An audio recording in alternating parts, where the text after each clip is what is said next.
Halo, sebelum memulai videonya, yuk kenalan dulu siapa aja yang akan jadi pemateri pada video kali ini.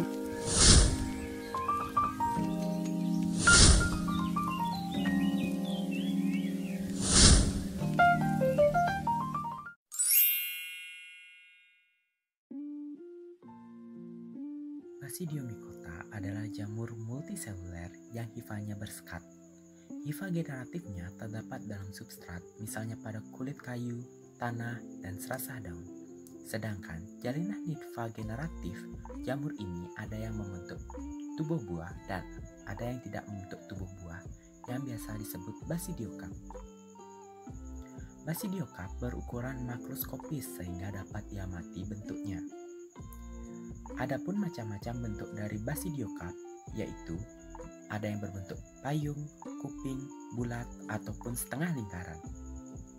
Basidiokap pada umumnya ada yang bertangkai dan ada yang tidak bertangkai.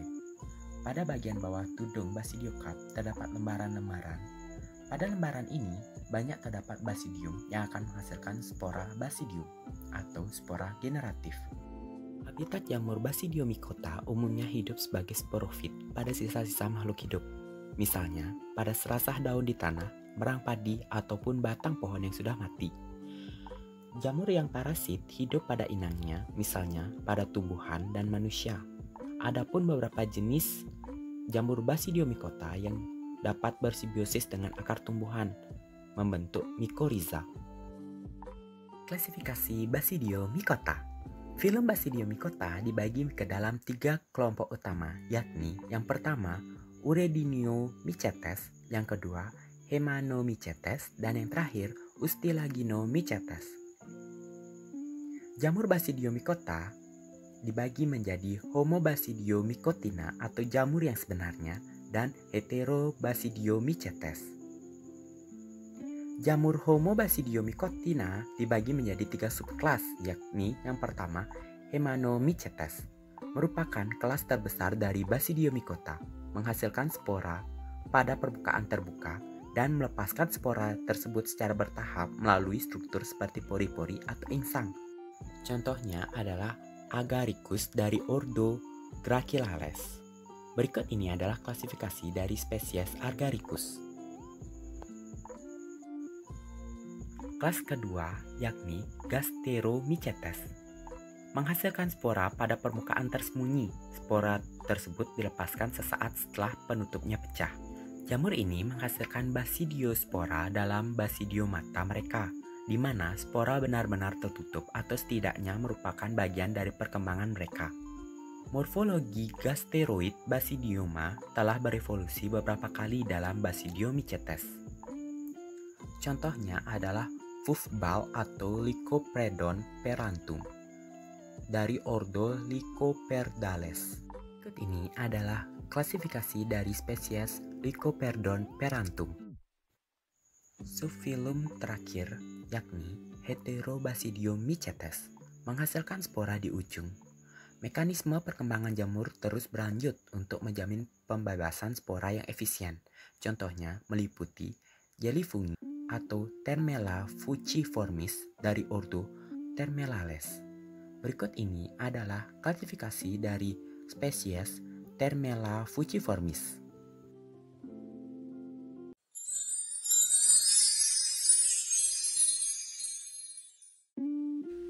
Ascomycota adalah kelompok jamur yang memiliki struktur seksual mikroskopis berbentuk kantung atau gelembung yang bernama ascus.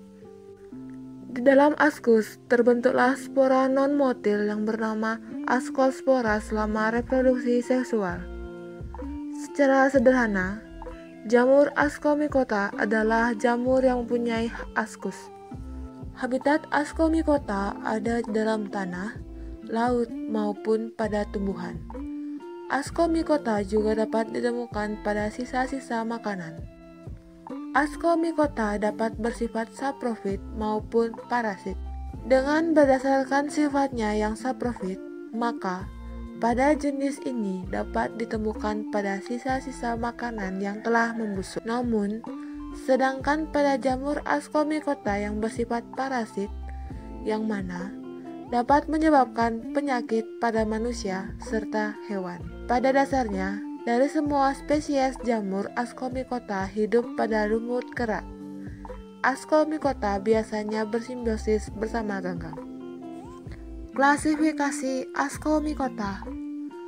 Ascomycota dibagi ke dalam 3 genus, yaitu genus Aspergillus, genus Penicillium, dan genus Saccharomyces. Genus Aspergillus. Aspergillus didefinisikan sebagai sekelompok jamur konidial, yaitu jamur dalam keadaan aseksual. Beberapa dari mereka diketahui memiliki teleomorf, keadaan seksual dalam Ascomycota. Jadi, dengan bukti DNA yang akan datang, anggota genus Aspergillus dapat dianggap sebagai anggota Ascomycota.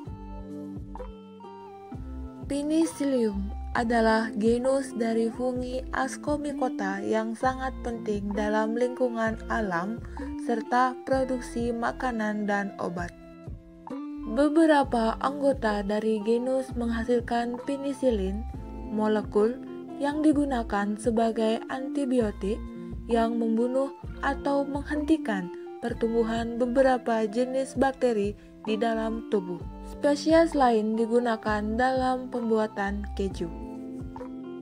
Saccharomyces merupakan genus kamir atau ragi yang memiliki kemampuan mengubah glukosa menjadi alkohol dan CO2. Saccharomyces merupakan mikroorganisme bersel satu tidak berklorofil, termasuk kelompok Eumycetes. Tumbuh baik pada suhu 30 derajat Celcius dan pH 4,8. Beberapa kelebihan Saccharomyces dalam proses fermentasi yaitu mikroorganisme ini cepat berkembang biak, tahan terhadap kadar alkohol yang tinggi, tahan terhadap suhu yang tinggi, mempunyai sifat stabil dan cepat mengadakan adaptasi.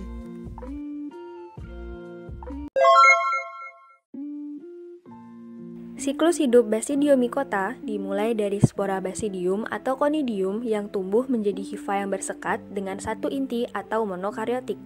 Hifa tersebut kemudian tumbuh membentuk miselium. Hifa-hifa yang berbeda, yaitu hifa negatif dan hifa positif, akan bersinggungan pada masing-masing ujungnya dan melebur diikuti dengan larutnya masing-masing dinding sel. Kemudian, inti sel dari salah satu sel akan pindah ke sel yang lainnya sehingga sel tersebut memiliki dua inti sel, yaitu dikaryotik.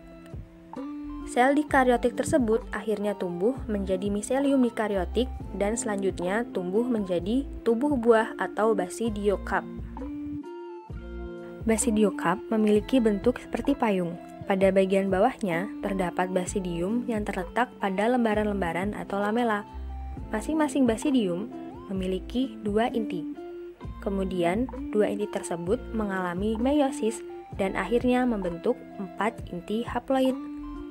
Dan apabila mendapatkan lingkungan yang sesuai, inti haploid tersebut akan tumbuh menjadi spora basidium atau disebut juga spora seksual.